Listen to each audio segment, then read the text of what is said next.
Okay, this book is called Thidwick the Big-Hearted Moose by Dr. Seuss. Up at Lake Winnebago, the far northern shore, lives a huge herd of moose, about 60 or more. And they all go around in a big happy bunch looking for nice tender moose moss to munch. Up at Lake Winnebago one day they were lunching, just strolling along and enjoying their munching, for the moose moss that day was especially fine, when it happened that Thidwick, the last moose in line, saw a bingle bug sitting. The bug called out, "Hey! It's such a long road and it's such a hot day. Would you mind if I rode on your horns for a way?" "Of course not," smiled Thidwick, the big-hearted moose. "I'm happy my antlers can be of some use. There's room there to spare and I'm happy to share. Be my guest, and I hope that you're comfortable there." So the binglebug picked out a nice easy seat, and the moose went on looking for moose moss to eat. Well, an hour or so later, the bug heard a squeak, and he heard the small voice of a tree spider speak. "I say," said the spider, "you've got a fine place. That moose seems quite friendly. He's such a nice face. If I got on too, do you think he would mind?" "Hop on board," laughed the bug, "and I think that you'll find that the moose won't object. He's the big-hearted kind." "I accept," said the spider, with joy and delight, and he started a web on the horn to the right. While the spider was spinning, he heard a gay song, and a fresh little zinazoo bird came along. He stopped and he stared and he chirped, "Well, well, well, what a smart place to build, what a great place to dwell. I've been living on trees ever since I was born, but here's something new. Why not live on a horn? If there's room there for two, then there's room there for three." "There's plenty of room," laughed the bug, "and it's free." Thidwick stopped walking. What was all that talking? These guests had caught Thidwick the moose unawares. "Hey!" he called out, "what goes on there upstairs?" "Just building a nest, sir," the zinazoo said, and began yanking hairs out of poor Thidwick's head, and he plucked out exactly 204. "Don't worry," he laughed, "you can always grow more." Then he dozed off to sleep in his fine moose hair nest. "This bird," murmured Thidwick, "is sort of a pest, but I'm a good sport, so I'll just let him rest, for a host, above all, must be nice to his guests. Besides, now it's getting quite late in the day, and surely tomorrow they'll all go away." But alas, the next morning the sun's early light brought to Thidwick's sad eyes the most unwelcome sight. "Meet my wife," said the bird. "I was married last night, and perhaps, by the way, I should mention to you that her uncle is coming to live with us too. You're a very fine host, so I knew you'd be willing." Then the uncle, a woodpecker, started in drilling. All Thidwick's friends shouted, "Get rid of those pests!" "I would, but I can't," sobbed poor Thidwick. "They're guests."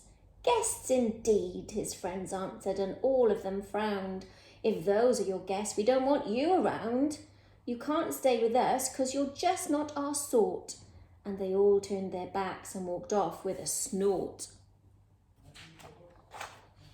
Now, the big friendless moose walked alone and forlorn, with 4 great big woodpecker holes in his horn. "What holes?" whispered Herman, a squirrel who spied him. "What holes to hide nuts in? Mind if I tried 'em?"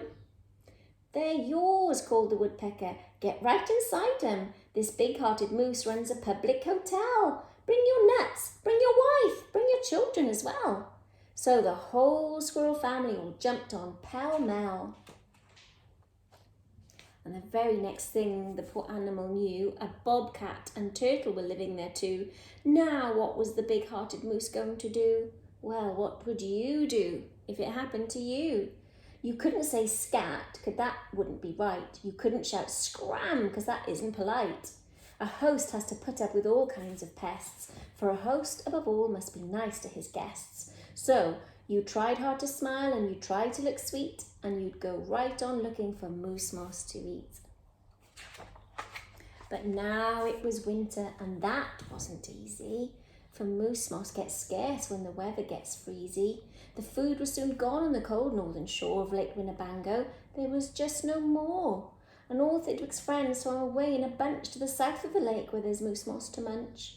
He watched the herd leaving, and then Thidwick knew he'd starve if he stayed here. He'd have to go too. He stepped in the water, then, oh, what a fuss. Stop!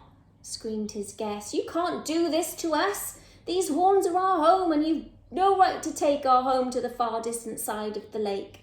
Be fair, Thidwick begged with a lump in his throat.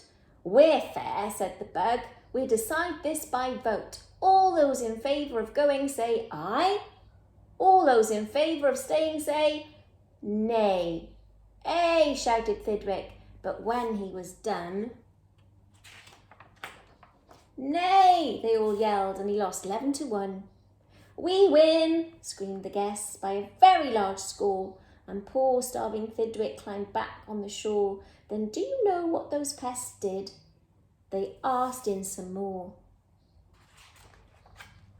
They asked in a fox, who jumped in from the trees. They asked him some mice, and they asked in some fleas. They asked a big bear in, and then, if you please, came a swarm of 362 bees. Poor Thidwick sank down with a groan to his knees, and then came something that made his heart freeze. Bullets came zinging right past Thidwick's face. Guns were binging all over the place. Get that moose, Thidwick heard a voice call. Fire again and again and shoot straight one and all. We must get his head for the Harvard Club wall. Thidwick took to his heels with that load on his head. With 500 pounds on his horns, the moose fled. He could have run faster without all those pests, but a host above all must be nice to his guests. Up canyon, off cliff, over wild rocky trail, with bullets bouncing around him like hail. Up gully, through gulch and down slippery sluice, with his hard-hearted guests raced the soft-hearted moose. Then finally they had him. Because of those pests, he had run out of luck. Because of those guests on his horn, he was stuck. He gasped, he felt faint, and the whole world grew fuzzy. Thidwick was finished completely. Or was he? Finished? Not Thidwick, decidedly not. It's true, he was in a most terrible spot, but now he remembered a thing he'd forgot. A wonderful something that happens each year to the horns of all moose and the horns of all deer. Today was the day, Thidwick happened to know, that old horns came off so that new ones can grow. And he called to the pest on his horns as he threw 'em. You wanted my horns, now you're quite welcome to 'em. Keep 'em, they're yours. As for me, I shall take myself to the far distant side of the lake. And he swam Winnebago and found his old bunch and arrived just in time for a wonderful lunch at the south of the lake where there's moose moss to munch. His old horns today are where you knew they would be. His guests are still on them, all stuffed, as they should be. And that's the end of that.